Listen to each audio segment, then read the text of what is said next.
sudah kita simak bersama pemaparan materi dari pemateri hebat kita, yakni ada Pak Rizaldi Yusfiarto, ada Kang Gani, dan juga Guru Gembul. Untuk itu, kami adakan sesi tanya jawab. Bagi yang ingin bertanya, silahkan mengangkat tangan terlebih dahulu dan mohon bantuannya kepada para panitia untuk mengarahkan peserta yang ingin bertanya. Boleh diturunkan terlebih dahulu, akan saya hitung. Dibantu untuk panitia, dilihat, dipersilahkan yang ingin bertanya. Baik, kami persilahkan yang ingin bertanya. 1, 2, diturunkan dulu teman-teman karena banyak yang bertanya. Baik, 1, 2, 3. Masnya sebelah sini, itu yang pertama. Dan mungkin dari sebelah sana yang pakai baju putih, Mas. Ya, Masnya yang di belakang.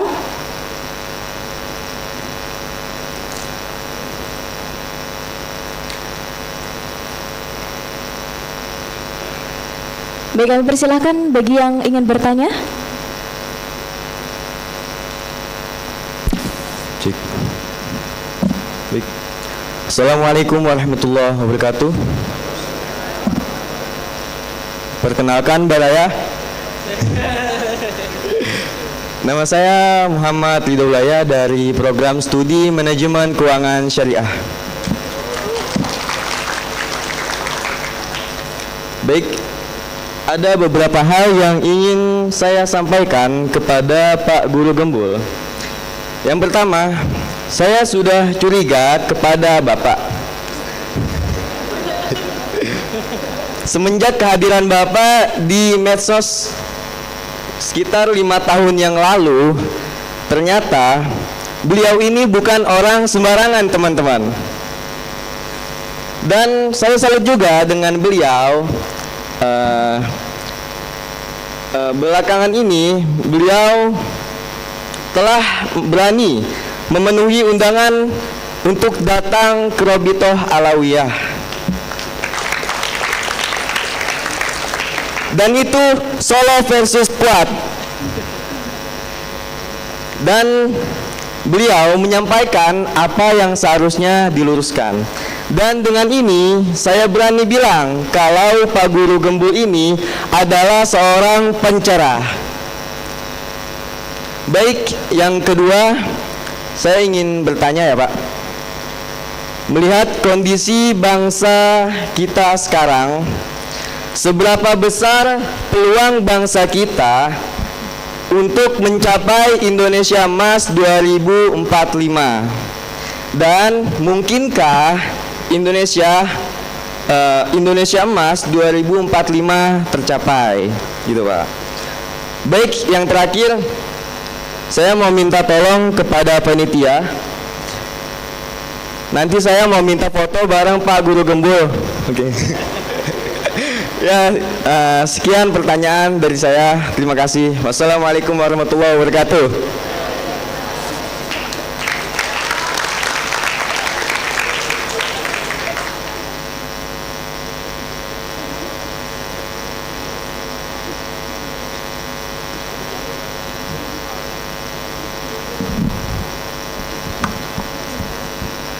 Baik, terima kasih kepada Mas yang bertanya tadi. Mohon izin, Guru Gembul mau menjawab langsung atau ditampung saja? Ditampung. Oke, untuk jawaban akan ditampung dan silahkan penanya kedua kami persilahkan.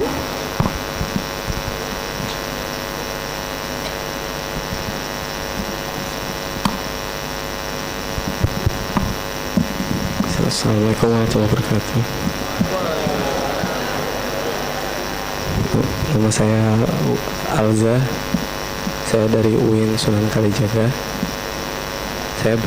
Saya berasal dari prodi fisika.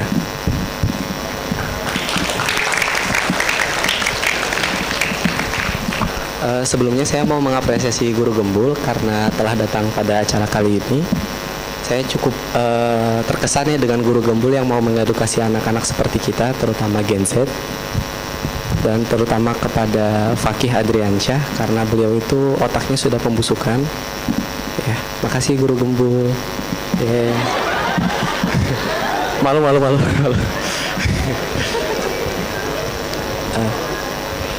Sedikit curhat Pak. Saya dari SD tuh kesel sama pendidikan Indonesia, itu guru-gurunya kurang kompeten. Saya jadi gak paham materinya.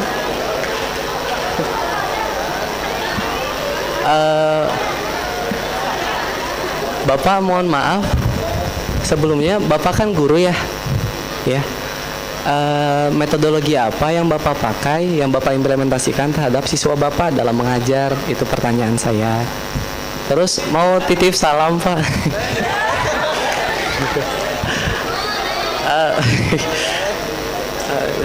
Hebat Pak, hebat. Sekian dari saya. Assalamualaikum warahmatullahi wabarakatuh.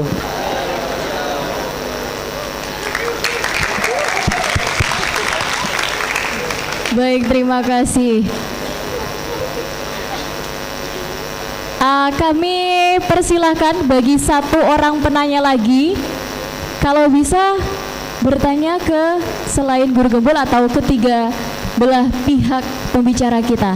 Oke teman-teman, bagi yang ingin bertanya kepada ketiga narasumber kita, kami persilahkan untuk mengangkat tangan terlebih dahulu. Bisa diturunkan, saya akan menghitung. 1, 2, 3. Gimana panitia? Sudah dapat? Oke, silakan.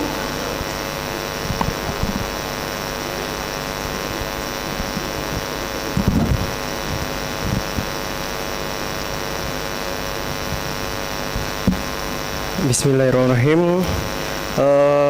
Assalamualaikum warahmatullahi wabarakatuh. Perkenalkan, saya Arif Andika Gunanto dari Program Studi Manajemen Keuangan Syariah UIN Sunan Kalijaga, Yogyakarta. Baik, pertanyaan saya ditujukan kepada Bapak Rizal Yusfiarto. Saya ingin bertanya, Pak. Kita dari sekarang nih, mulai dari bangku kuliah, itu sangat difokuskan untuk akan menjadi seorang yang di sistem nanti, jadi lembaga keuangan ya terutama.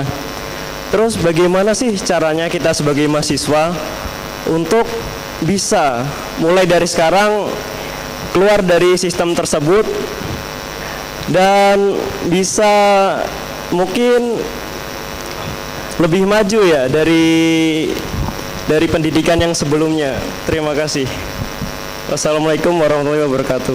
Waalaikumsalam warahmatullahi wabarakatuh. Untuk peserta akan saya kasih kesempatan sekali lagi bagi yang ingin bertanya kepada Kang Gani, kami persilahkan. Kepada Kang Gani ya. 1, 2, 3.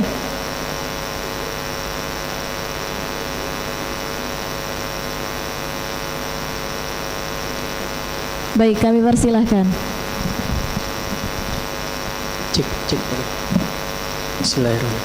Assalamualaikum warahmatullahi wabarakatuh. Perkenalkan, nama saya Legiman dari Universitas Sarjana Wiyata Taman Siswa.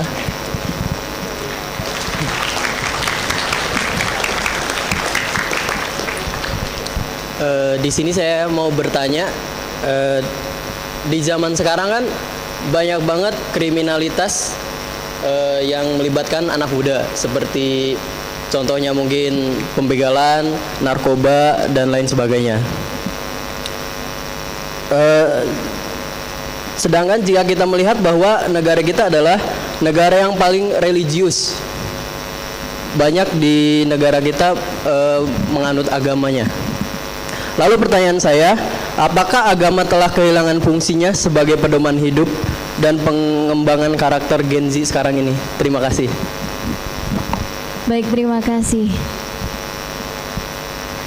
Baik, karena peserta sudah ada 4 orang penanya, mungkin bisa langsung diberi jawaban. Bisa dimulai dari guru gembul terlebih dahulu.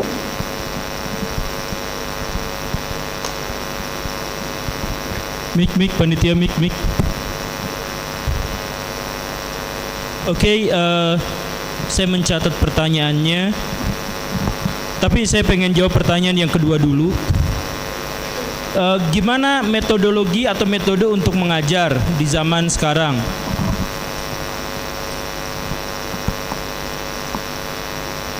Salah satu metode yang tidak tergantikan walaupun AI ada, itu adalah menyesuaikan kondisi belajar dengan siswa. Ini sebenarnya adalah bagian dari kurikulum Merdeka, tetapi tidak populer karena jujur ya, sebenarnya kalau mau jujur-jujuran itu dari tahun 2003 cek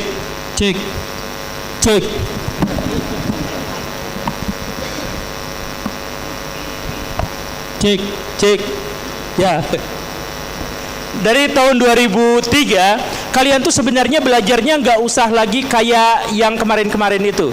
Jadi kurikulum 2003 itu sebenarnya kurikulum berbasis kompetensi. Apa maksudnya? Jadi setiap sekolah berhak untuk bikin pembelajarannya masing-masing. Caranya masing-masing, metodenya masing-masing. Karena apa? Karena setiap siswa itu unik, otentik, spesifik, berbeda sama yang lainnya.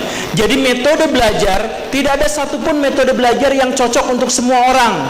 Ada orang yang enak diceramahin, ada orang yang enak disuruh belajar sendiri, ada orang yang enak kalau misalkan dikasih video dan lain sebagainya. Setiap orang karakteristiknya berbeda-beda. Karena setiap orang karakteristiknya berbeda-beda, maka metodologi itu muncul setelah kita kenal siswanya.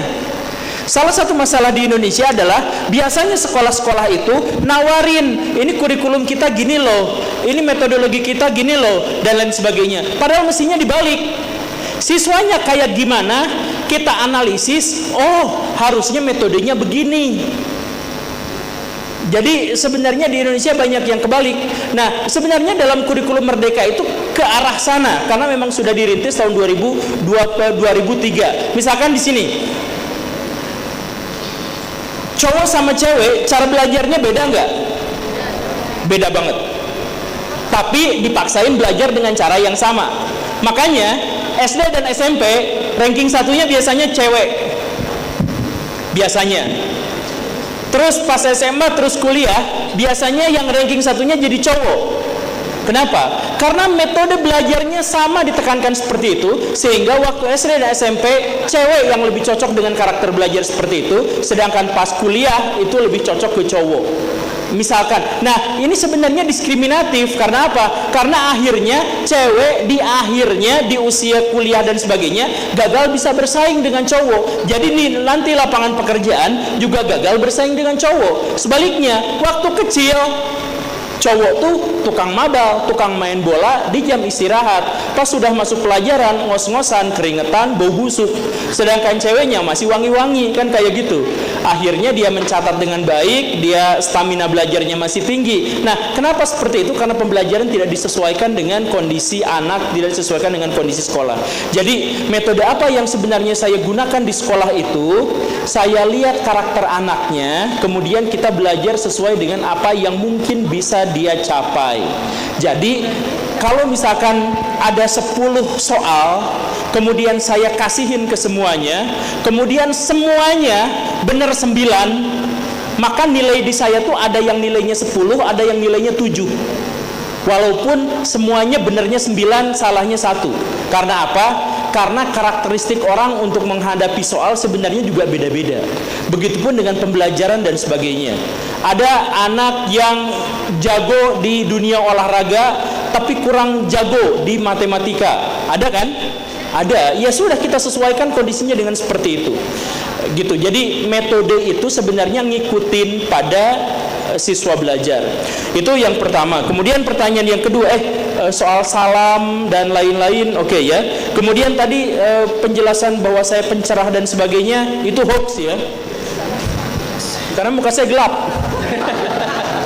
Saya kalau ke Jakarta muter-muter di Jakarta itu pakai ojek, pakai motor, jadi hitam, kena knalpot, cahaya matahari dan lain sebagainya. Ditambah jarang mandi pula. Jadi tidak, kalau misalkan setuju dengan konten saya, setuju pada kontennya, jangan pada sayanya, karena saya kadang salah, kadang benar, kadang dihujat juga dan lain sebagainya. Kalian bisa cari referensi sebanyak mungkin selain dari saya. Saya cuman guru honorer yang tentu saja untuk otoritas akademik bisa diserahkan kepada orang yang lebih ahli lagi. Nah, tapi tetap nonton saya biar adsennya mengalir. Nah, tapi terkait dengan 2045 tercapai atau tidak, saya termasuk orang yang optimis 2045 akan tercapai. Karena apa? Selama tidak kiamat, 2045 itu dijamin tercapai.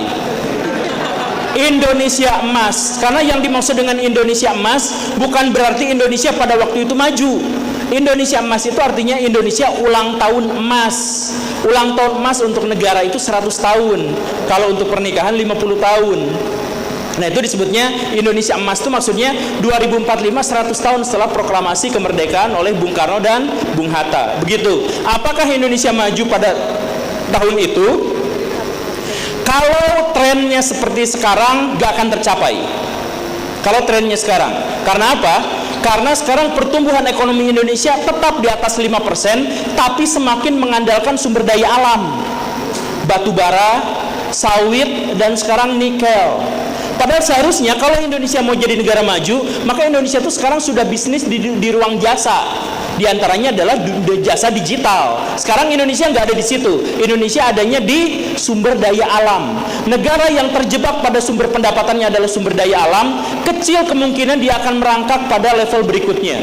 Harusnya dia manufaktur, harusnya dia jasa. Tapi di Indonesia manufaktur misalkan tahun 1995 Indonesia mencapai 48%, tapi sekarang hanya 23%, turun lebih dari setengahnya. Ketika negara-negara yang lain maju manufakturnya, ketergantungan pada sumber daya alamnya menyusut, kita malah ketergantungan pada sumber daya alamnya naik. Dan ketergantungan sumber daya alam berarti apa? Berarti perusakan lingkungan yang parah. Karena eksploitasi terhadap sumber daya alam berarti si alamnya itu diperah demi kebutuhan manusia. Jadi akhirnya Indonesia itu tidak punya masa depan. Dalam hal misalkan gini, coba bisa nggak pahami fenomena ini? Indonesia di seluruh Asia harga beras adalah yang paling mahal, tapi petani paling miskin. Petani Indonesia paling miskin karena rata-rata untuk 1 hektarnya mereka hanya bisa menghasilkan 900.000 rupiah per bulan. Kalau dihitung per bulanan, kan mereka panenan gitu ya. Tapi kalau dihitung per bulan, mereka punya penghasilan hanya 900.000 rupiah per bulan untuk tanah 1 hektar. Tapi harga beras paling mahal. Jadi sebenarnya gimana ceritanya? Kenapa bisa mahal seperti itu? Karena rumusannya gini. Karena petani Indonesia sangat murah dibayarnya, maka tanah 1 hektar itu dijualin. Berubah alih fungsi jadi rumah, jadi gedung, jadi gudang, jadi tempat prostitusi, jadi tempat yang semacam itu, yang lain-lainnya. Alih fungsi. Akibatnya apa? Tiap panen beras kita tuh menyusut terus-terusan dari tahun ke tahun. 150.000 hektar per tahun lahan persawahan diganti jadi pemukiman dan lain-lain. 150.000 hektar. Karena turun terus-terusan, pemasukan negara, cadangan negara atas pangan itu semakin turun. Akibatnya apa? Akibatnya kita impor. Karena kita impor, maka surplus ini menyebabkan harga beras untuk membeli ke petani jadi murah. Jadi harga berasnya mahal karena impor dan lain-lain, tapi untuk ke petaninya murah. Kenapa seperti itu? Karena logika pemerintah dalam hal ini ngaco. Udah dalam kondisi Indonesia krisis pangan, malah dikasih makan siang gratis. Lebih ngaco lagi. Nah gitu ya. Nah kalau skemanya begini terus, kita tidak akan maju. Tapi saya yakin, saya optimis bahwa 2045 pasti akan maju. Karena apa? Karena saya melihat orang-orang yang akan hidup dan memerintah di tahun itu, saya lihatnya sekarang hari ini di depan saya.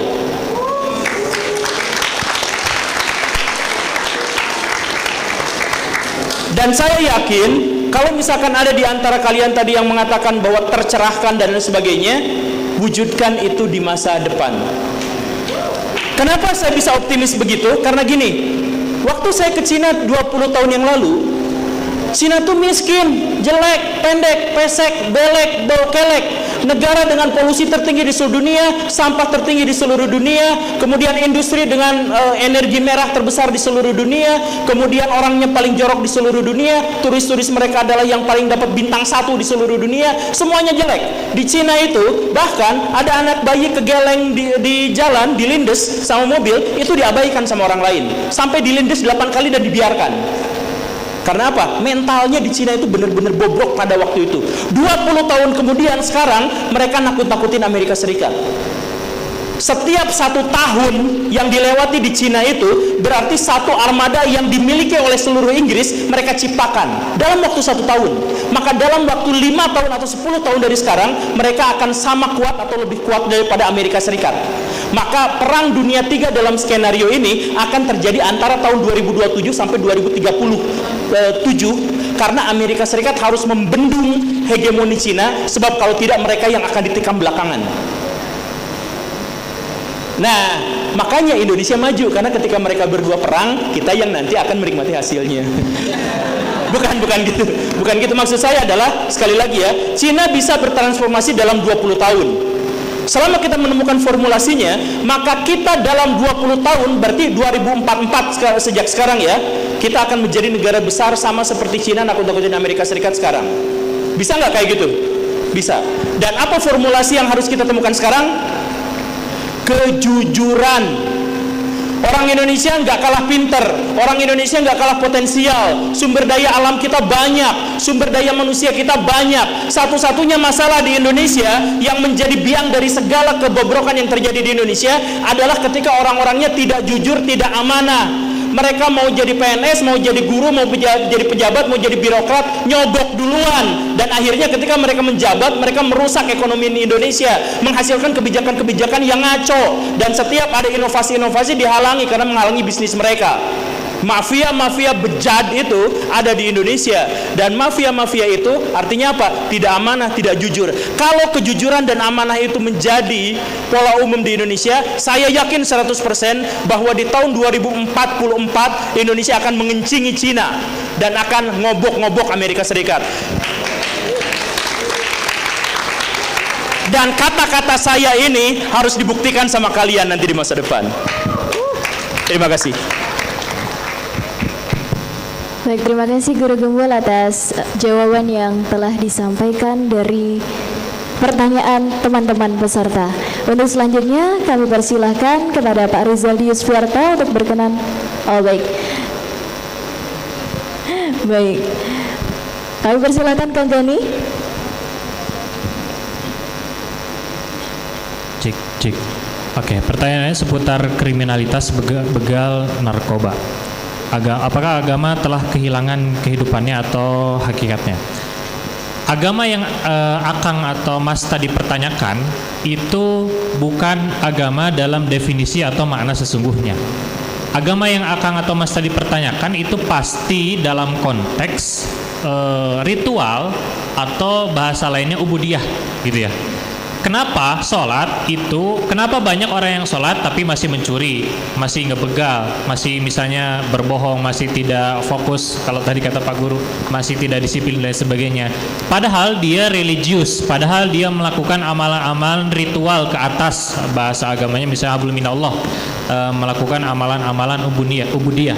Maka pertanyaan yang dimaksud, kenapa orang-orang yang melakukan hal-hal ritual-ritual seperti itu, fakta di lapangannya masih terjadi kriminalitas, masih banyak begal, masih banyak narkoba. Nah, saya jawab dulu yang itunya. Kenapa seperti itu? Karena hari ini agama yang hanya dipahami hanya sebatas itu, hanya sebatas ubudiyah, hanya sebatas ritual atau hubungan langsung dengan Tuhan di atas, dengan Allah. Dan yang selanjutnya, orang memahami agama itu hari ini hanya dalam konteks fikih saja. dalam konteks fikih. Bagaimana gerakan sholat, ruku yang benar itu seperti apa? Baca basmalah itu lebih baik diucapkan atau tidak diucapkan, dijaharkan atau disirkan. Maka perdebatan yang hari ini terjadi banyaknya hanya perdebatan dalam konteks fikih, bukan dalam konteks hakikat atau esensi daripada agama atau ritual itu sendiri. Akhirnya banyak jawaban-jawaban atau diskusi-diskusi dalam konteks agama yang hanya menjawab tentang how dan what, bagaimana dan apa. Padahal dalam konteks ritual ya, dalam konteks ubudiyah yang harus dijawab itu adalah why. Kenapa saya harus sholat?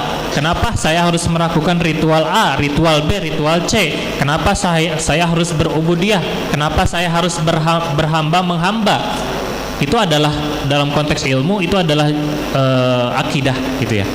Nah, hari ini perdebatannya hanya banyak dalam konteks fikih. Makanya ketika orang banyak berdebat dalam konteks fikih, ibadah-ibadah yang dimaksud atau agama-agama yang dimaksud tidak melahirkan esensi, karena hanya yang dibahas berapa persen, bagaimana gerakannya. Meskipun itu sangat penting dalam beberapa hal, dalam aspek lain, tapi yang harus kemudian kita pelajari terlebih dahulu adalah why-nya. Kenapa sih saya harus bayar zakat? Kenapa sih saya harus puasa? Padahal kan puasa itu menyempitkan pembuluh darah misalnya.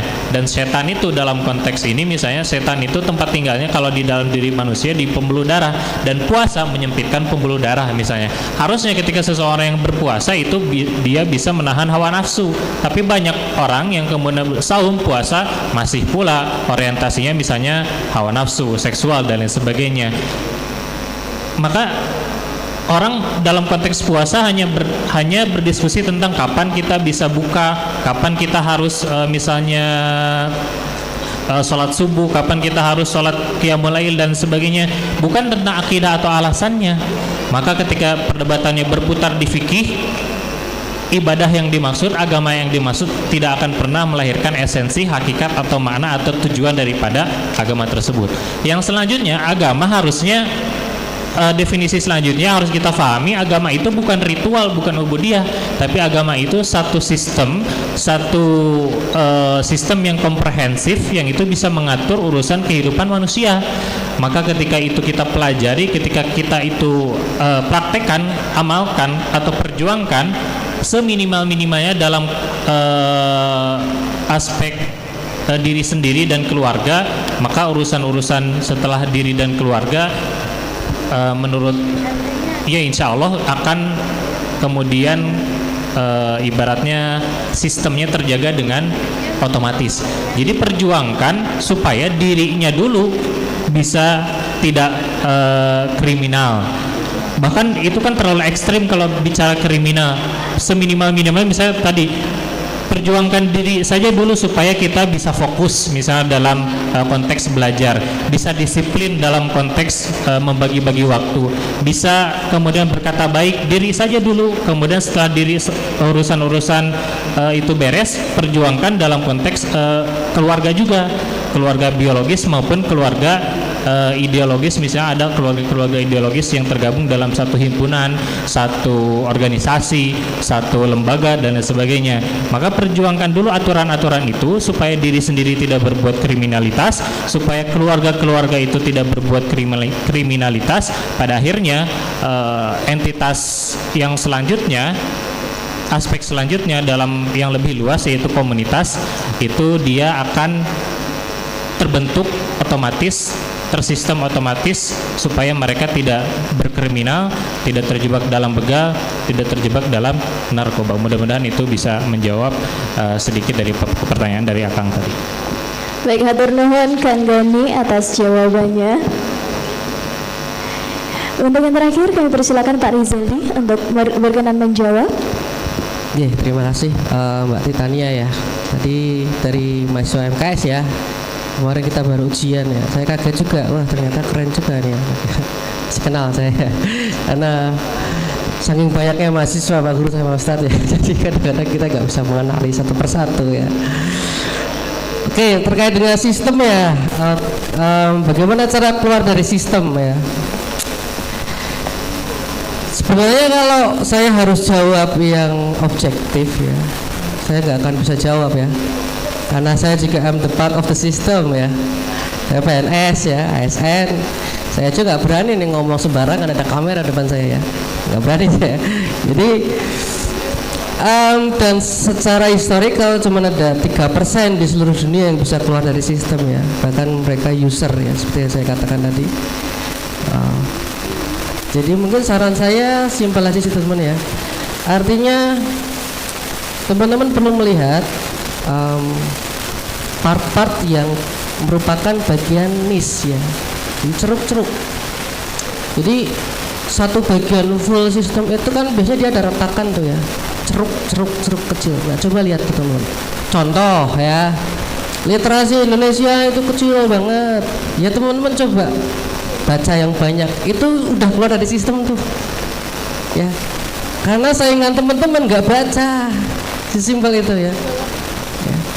Terus mainstream, orang-orang mainstream banyak banget yang terlibat hutang. Itu misi saya pribadi ini, saya kubur-kuburkan terus ya. Terlibat hutang sampai hidup 30 tahun hanya untuk bayar hutang. Itu energinya kemana tuh? Coba bisa nggak berhutang sama sekali? Ya. Boleh nggak berhutang? Boleh. Tapi basisnya collateral debt. Nah itu nanti pertanyaannya itu nanti WA saya aja saya jawab ya. Apa itu collateral debt? Tapi kalau utang-utang konsumtif tahan banget sampai bisa. Saya pun masih berusaha untuk keluar dari sistem jujur aja. Sampai sekarang saya nggak berutang itu tok itu karena dipaksa istri saya ya. Saya nggak bisa apa-apa ya. Saya minta beli mobil, ya wes tak utang, tak tunggu mobil second gitu ya. Ya udah nggak apa-apa. Tapi itu cicilannya cuma 600.000 per bulan ya. Gaji saya sekian lah. Jadi enteng banget. Saya sampai sekarang belum ngajuin KPR. Kenapa? Ya saya nggak mau energi saya habis 30 tahun cuman untuk mikir KPR. Saya mau cepet-cepet guru besar, cepet-cepet S3 guru besar. Saya bikin punya liquidity cash sampai 1M insya Allah sampai 40 tahun. Target. Ya nanti turun-turun 500 juta lah, lumayan lah. Gak bisa ngalahin asennya Pak Guru Kumpul memang. Tapi at least saya punya liquidity cash ya. Karena saya tadi Pak Autism. Jadi cobalah teman-teman, apa yang di sekeliling teman-teman semuanya yang biasa dilakukan oleh teman-teman semuanya, orang-orang sekitar teman-teman nih lingkungan ya. Itu tuh berarti sistem mainstream. Semua orang yang terlibat pada kegiatan-kegiatan mainstream itu mereka bagian dari sistem. Ya. Kenapa orang-orang yang 3% tadi aneh-aneh? Contoh, Pak Guru Kumpul termasuk 3% aneh kan? Aneh apa enggak? Apa enggak? Aneh, beda. Mainstream enggak mainstream sama sekali. Ustadz Gazi mainstream enggak. Saya mainstream ASN. mainstream tapi mencoba ya minimal dari super sistem ya, jangan main sistem. At least kita kalau super system bisa survival ya, karena seperti yang dikatakan Guru Gembel ya Pak Guru tadi, bahwa tantangan kita luar biasa besar ya, terutama buat generasi yang tertutup ya, kayak kita milenial juga tuh generasi tertutup loh, bukan hanya Gen Z ya. Kita shifting loh dari yang nggak digital jadi digital. Kalian kenal udah digital nih ya, tambahin aja hanya menambahkan teknologi. Saya dari yang nggak digital jadi digital loh. Gimana tuh? Dari HP polyphonic geser ke BlackBerry. Jadi saya menangi bahasa Indonesia, menangi apa ya? Ngalami SMS berubah ke BlackBerry Messenger, berubah lagi ke Kakao Talk, berubah lagi ke sekarang WhatsApp, berubah lagi dari Friendster ke Facebook, berubah lagi ke Instagram. Lebih gila saya sebenarnya. Kalian mah enak jebol udah langsung teknologi, harusnya lebih resilient bahasa kerennya ya. Cuman tinggal mau atau tidak, sekali lagi ya, mau tidak keluar dari atau paling tidak terlibat dari sistem-sistem yang sifatnya mainstream tadi. Kita coba lihat orang-orang yang sudah sukses 3% tadi, coba deh lihat, teliti banget mereka, pasti saya berani jamin 1000% mereka nggak mainstream ya. Pasti. Itu saja mungkin yang bisa saya sampaikan ya, artinya teliti, critical thinking, interdisciplinary thinking seperti saya tadi bilang ya. Coba lihat ceruk dalam berbisnis, ceruknya apa. Orang-orang semua jual bubuk ya jangan ikut jualan bubuk, ngapain. Orang-orang semua jualan es teh jangan ikut ngapain jualan es teh. Ya, orang-orang semua jadi konten kreator kayak Pak Guru. Ya jangan jadi konten kreator, udah banyak. Jadi konten kreator percuma ya. Itu aja mungkin ya. Coba cari ceruk-ceruk pasar ya, ceruk-ceruk tadi ya. Itu saja. Terima kasih. Baik, terima kasih Pak Rizaldi atas jawabannya. Karena saya lihat tadi banyak yang mengangkat tangan. Karena untuk itu saya akan membuka satu sesi lagi, sesi tanya jawab, mungkin untuk 2 orang saja. Jadi cepet-cepetan, boleh diturunkan dulu tangannya sebentar, terlalu bersemangat sekali nih. Karena mungkin tadi sudah cowok semua dari pihak wanita, tidak ada yang ingin bertanya. Saya kasih kesempatan nih, golden ticket loh. Gak ada, oke langsung saja.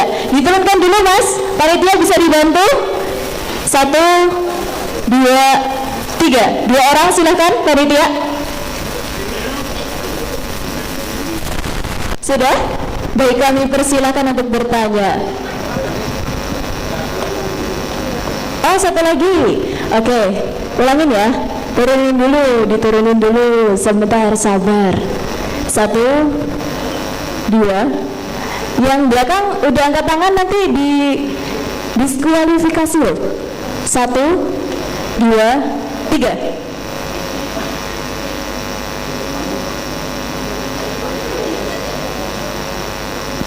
Oh iya, yang depan mas, tolong yang depan, yang pakai kacamata bapak ya, yang pakai kacamata. Iya betul sekali.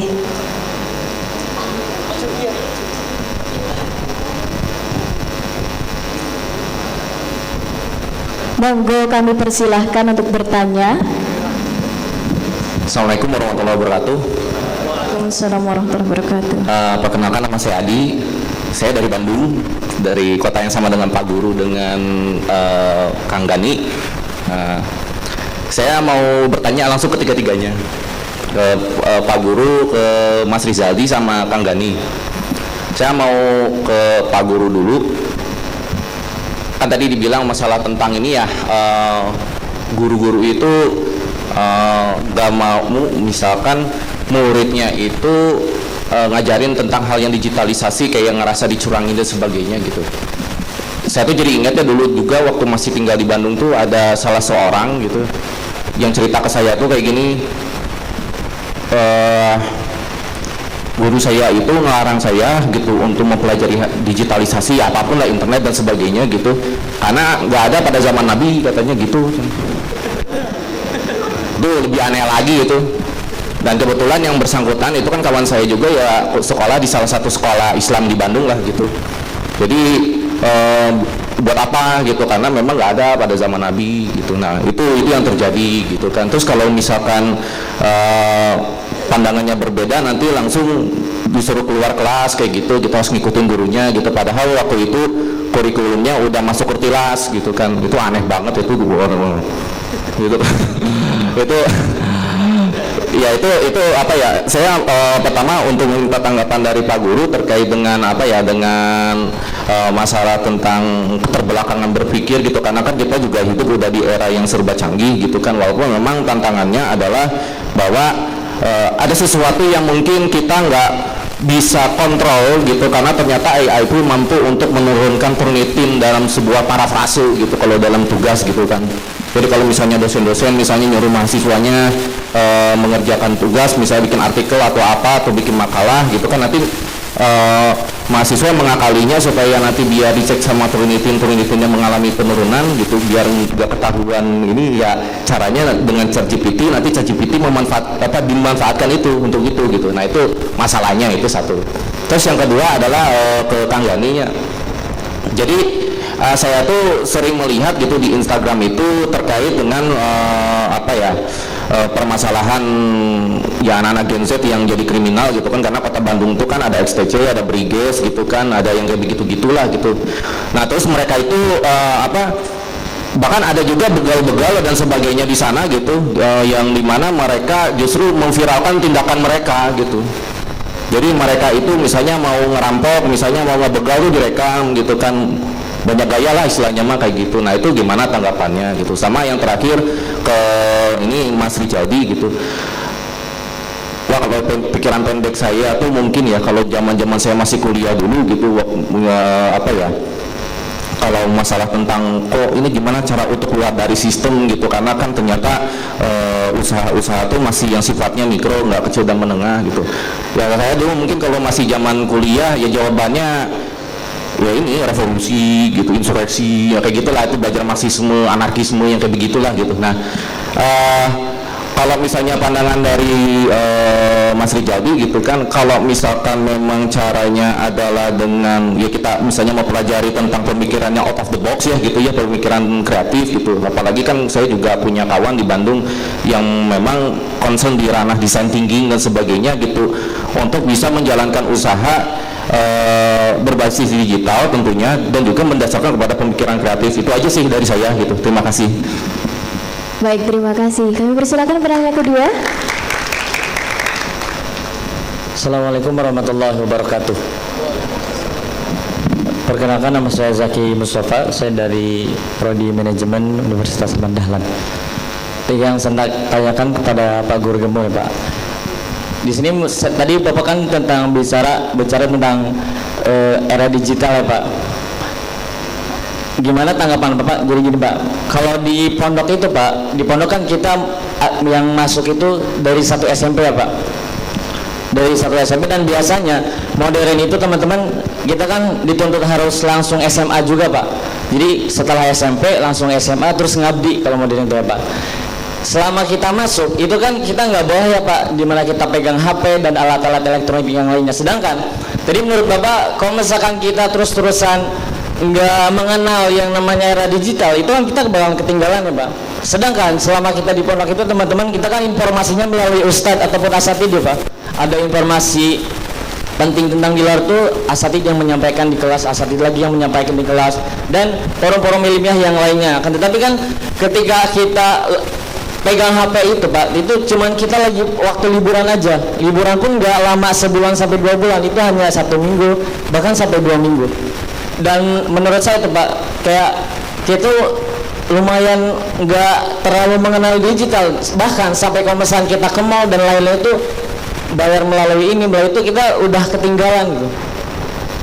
Menurut Bapak itu bagaimana? Karena kita kan di pondok juga itu nggak selamanya pegang HP, dan pelajaran-pelajaran yang lainnya itu pun nggak selalu tentang mempelajari tentang era digital. Terima kasih. Assalamualaikum warahmatullahi wabarakatuh. Waalaikumsalam warahmatullahi wabarakatuh. Terima kasih kepada para peserta yang sudah bertanya. Untuk selanjutnya kami persilahkan untuk para pembicara berkenan untuk menjawab pertanyaan yang telah peserta tanyakan. Baik, kami persilahkan.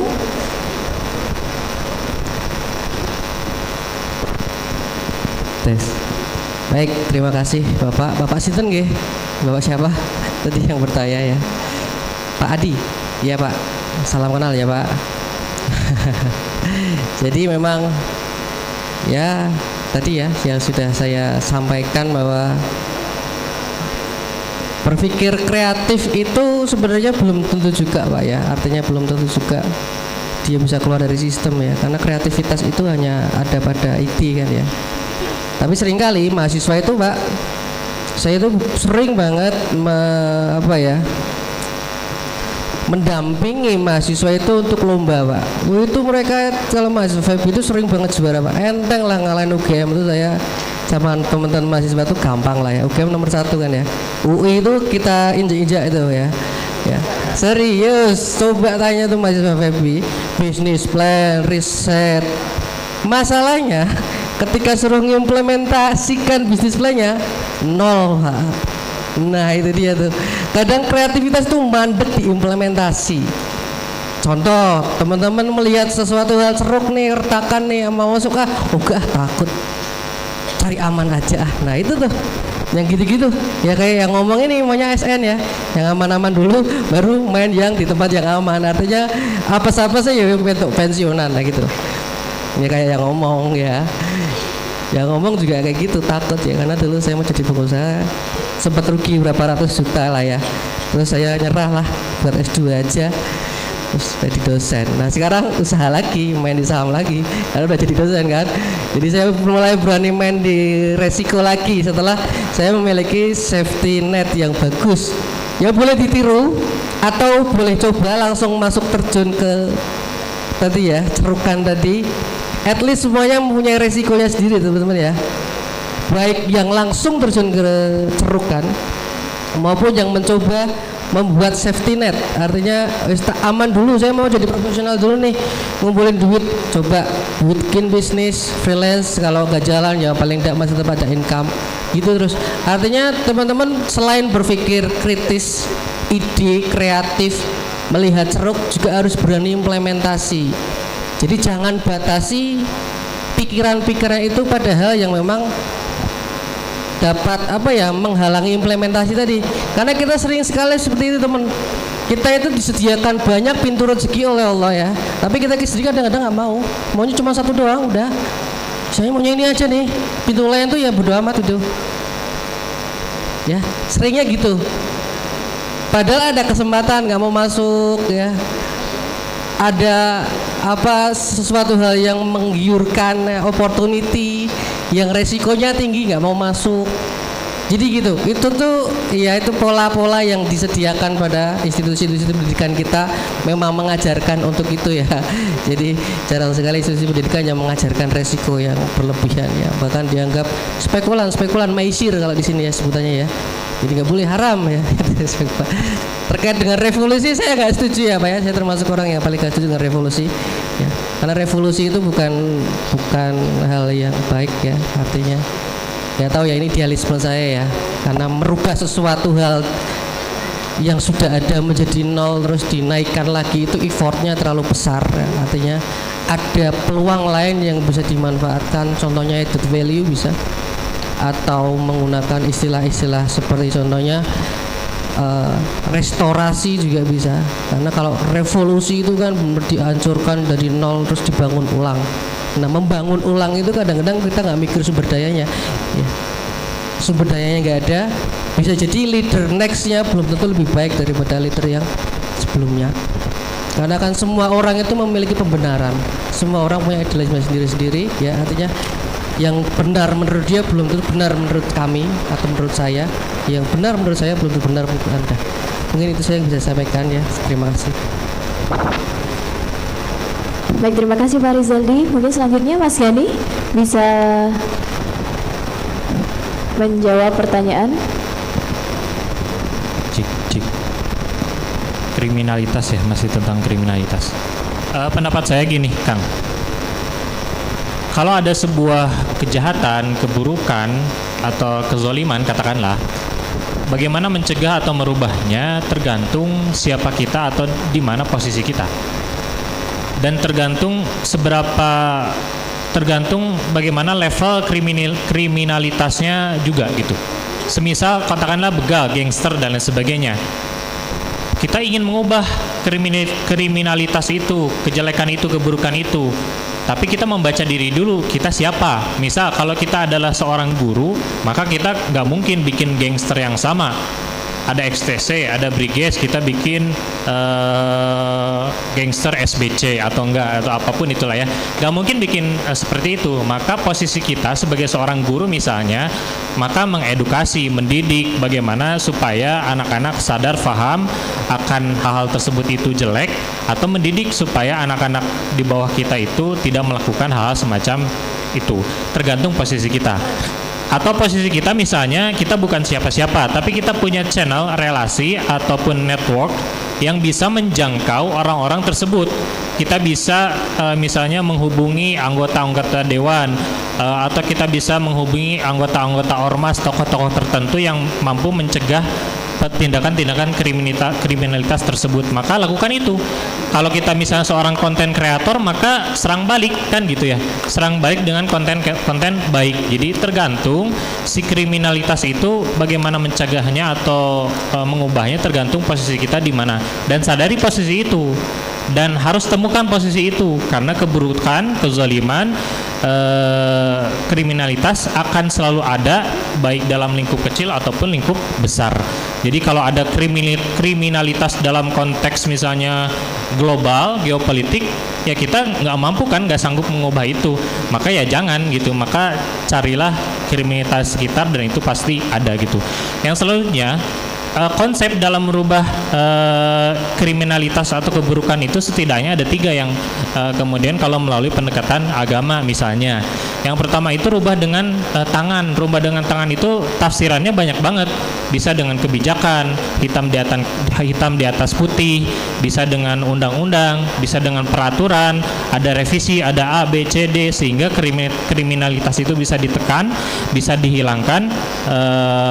Contohnya misalnya begal atau gangster-gangster yang berbuat baik. Tapi faktanya di Bandung pun gangster-gangster di Bandung gangster-gangster itu alhamdulillahnya sudah sedikit demi sedikit mereka peduli pada tanggung jawab sosial, kemudian mereka mulai mengaji kepada ustadz-ustadz tertentu, mereka mulai banyak hal ya, kepedulian atau kesadaran yang dalam konteks gangster di Bandung itu mulai bertumbuh gitu. Yang selanjutnya dalam konteks meminimalisir atau mengubah keburukan bisa dengan lisan kan gitu, bisa dengan kritik. Lisan itu tafsirannya kan banyak, bisa dengan kritik, bisa dengan membuat konten, bisa dengan membuat tulisan, sehingga yang baik-baik itu makin hati kan. Maksud dengan hati itu dengan berpikir, dengan membuat program, dengan membuat kegiatan, membuat strategi dan lain sebagainya. Sehingga dengan kita berpikir, berstrategi, rapat, koordinasi dan lain sebagainya, hal-hal kriminalitas itu bisa hilang. Secara konsep ada 3. Dengan tangan, maksudnya dengan kebijakan untuk posisi-posisi tertentu, dengan dia menuliskan bertanda tangan A, peraturan berubah, ditekan dan lain sebagainya. Ada konsekuensi bagi para kriminalitas, pelaku kriminalitas. Dengan lisan, dengan konten, dengan tulisan, dengan kritik, dengan nasihat misalnya, itu juga bisa berubah. Atau dengan sindiran-sindiran tajam, atau yang Pak Guru sering lakukan kan konten itu juga bisa berubah. Atau yang ketiga tadi secara konsep dengan hati, yaitu dengan berpikir, berstrategi, dengan berprogram. Itu mungkin mudah-mudahan bisa terjawab. Baik, terima kasih Kang Gani. Untuk yang terakhir kami persilakan kepada Guru Gembul berkenan menjawab. Barusan yang ngusulin azan jangan ditabrak, itu biasanya yang sholatnya suka ditunda-tunda. Biasanya, saya emang nggak nuding siapapun, karena saya juga biasanya nggak gitu. Nggak, tapi oke, langsung dijawab ya. Tadi ada keluh kesah dari seorang yang waktu di pesantren susah untuk digitalisasi. Saya ingin jelasin dulu sejarah pesantren dan kenapa yang sekarang itu sebenarnya tidak layak disebut pesantren. Jadi di zaman dulu pesantren itu dibangun diantaranya oleh para wali untuk menyebarkan Islam di Indonesia. Caranya bagaimana? Caranya bikin sebuah lembaga pendidikan yang menjadi oposisi atas asram. Jadi orang-orang Hindu dan Buddha di Nusantara di zaman dulu itu punya padepokan namanya asram, yang sekarang kita kenal namanya jadi asrama. Nah, dulu namanya asram. Nah, asram itu tempat seorang guru dikelilingi oleh murid-muridnya untuk belajar. Wow. Sepihak dari satu guru kepada murid-muridnya. Begitu. Nah, muncullah pesantren untuk menyebarkan ajaran agama Islam. Apa yang membedakannya? Satu, yang membedakannya itu adalah ini untuk semua kelas. Bukan hanya untuk pejabat, bukan hanya untuk kalangan Brahmana, sama seperti asram tadi, tetapi untuk semua orang bebas. Bahkan yang agamanya lain tuh bebas. Makanya santri non-muslim di zaman itu tuh mayoritas.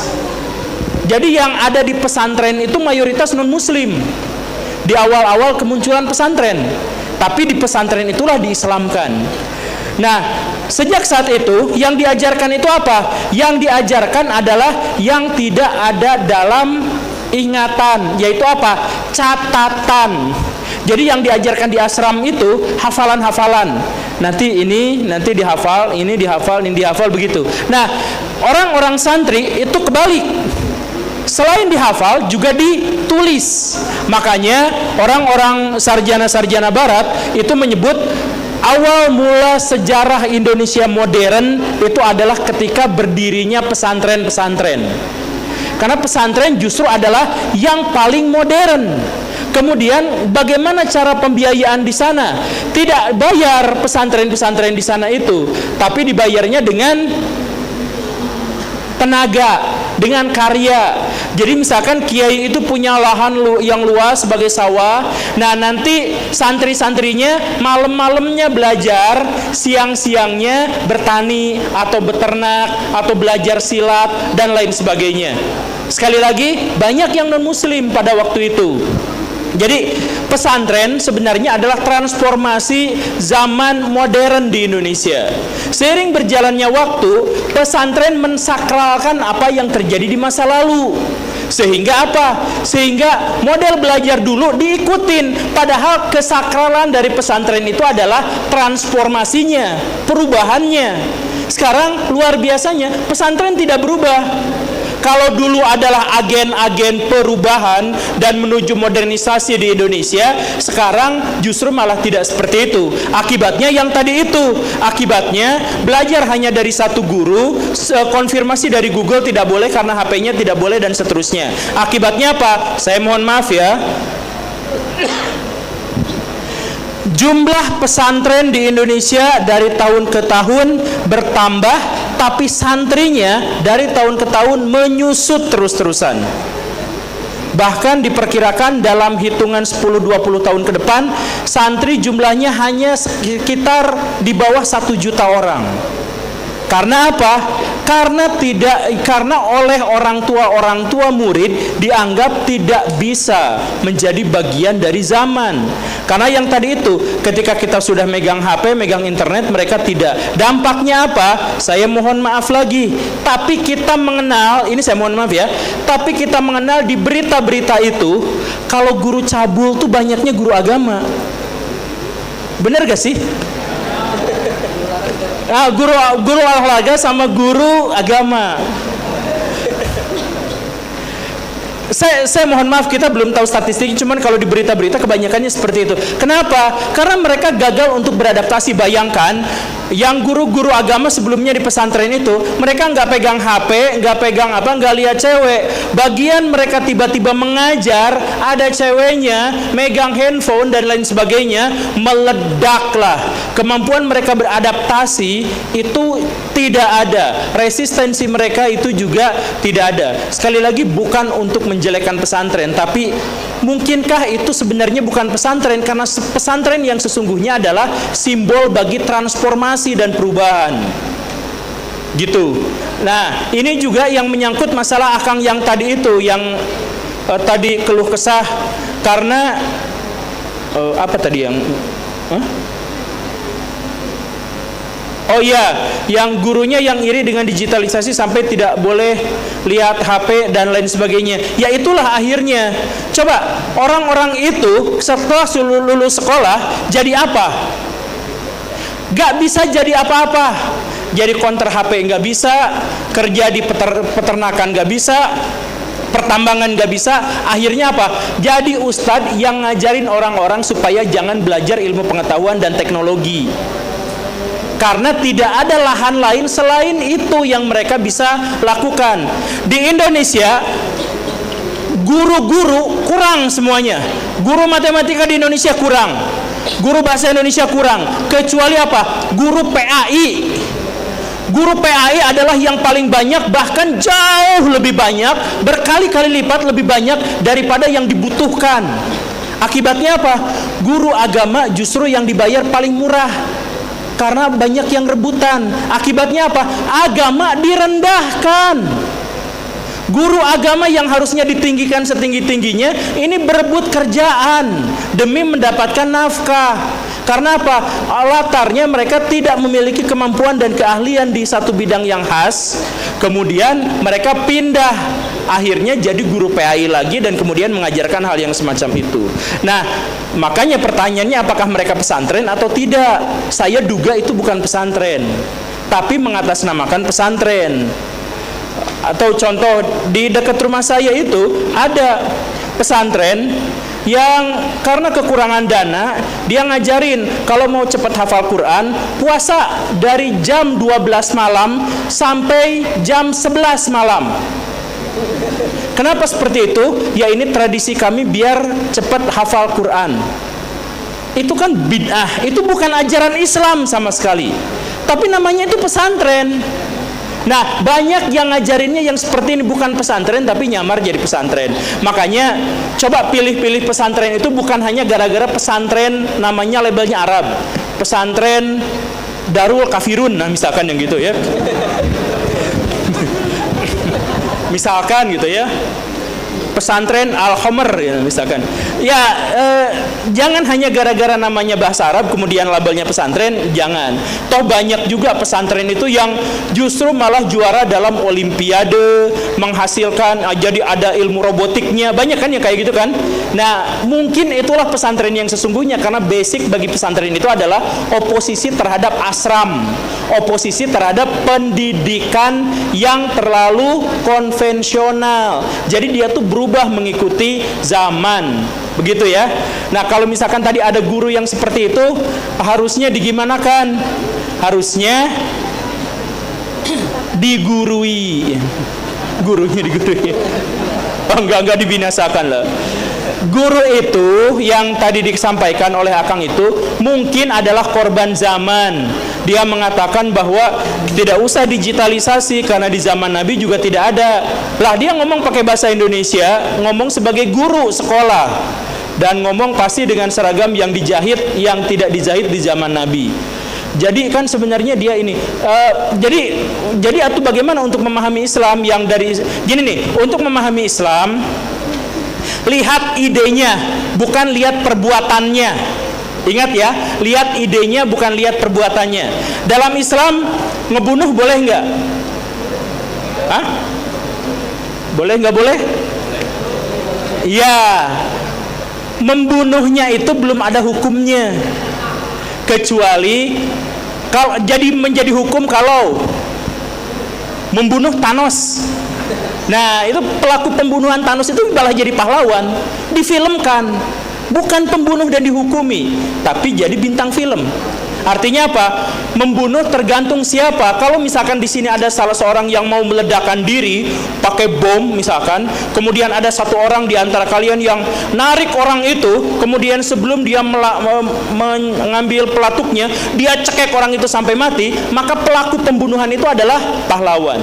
Jadi membunuh tergantung siapa, kapan, di mana, bagaimana, dengan cara apa dan sebagainya. Termasuk juga dalam hal ini memahami tradisi Nabi. Ketika Nabi melakukan sesuatu, lihat kondisinya, karena dalil tidak berdiri sendiri tapi diikuti oleh sesuatu faktor-faktor atau variabel di sekelilingnya. Makanya dalam Islam muncul istilah yang namanya fikih, karena dalil saja tidak cukup. Contohnya di satu tempat Nabi ngelihat pohon, kemudian Nabi mengitari pohon itu satu keliling. Entah itu karena nyari sesuatu, entah itu kalau mau main petak umpat, gak tahu, pokoknya mah dia muter sekali. Nah, ada sahabat Ibnu Umar yang melakukan hal yang sama. Ketika Nabi lewat pohon itu dia muter, maka dia juga melewat pohon itu muter gitu. Tapi kebanyakan para sahabat tidak muter lihat pohon itu. Kenapa? Ya, apa yang dilakukan Nabi, dalil itu belum tentu benar-benar dalil kecuali dikaitkan dengan kondisi pada waktu itu. Makanya ilmu fikih, ilmu syariah itu menjadi sangat penting agar memahamkan kita pada sebuah kondisi di masa lampau. Jadi kalau sedikit-sedikit, ini kan di zaman Nabi tidak ada, ya kamu aja hidupnya gak di zaman Nabi, ya balik lagi hidup di zaman Nabi, kan gak bisa. Begitu. Silahkan guru yang dimaksud itu digurui. Terima kasih. Baik, terima kasih kepada Guru Gembul, dan boleh kita beri tepuk tangan untuk pembicara-pembicara hebat kita.